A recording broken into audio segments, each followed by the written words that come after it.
Indústria. Aumentar a competitividade da cadeia produtiva do projeto. Risco. A alta competitividade da indústria, sobretudo com os demais estados, favorece aquelas com mais capital.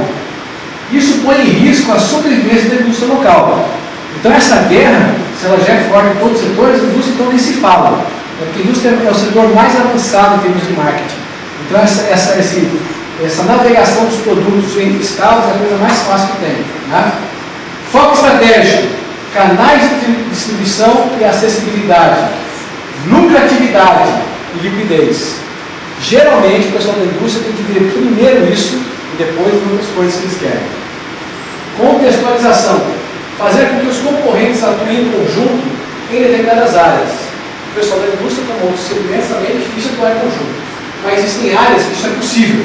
Compras, treinamento, promoção, acessibilidade e distribuição.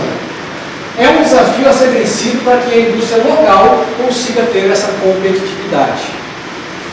Augusto, aí quase não vai poder, por exemplo, se fosse esse projeto aí, ter ações que, sei lá, que reflitam nesses focos, né? Sim. Lucratividade, Sim. liquidez, né? Sim. Ações nisso, e na parte de adesão, olhar aqui embaixo aqui, compra, treinamento, promoção, acessibilidade e distribuição. É aqui que dá liga. É aqui que você consegue fazer o grupo trabalhar em conjunto. Então, em termos de ações é lá, em termos de adesão é essa aqui.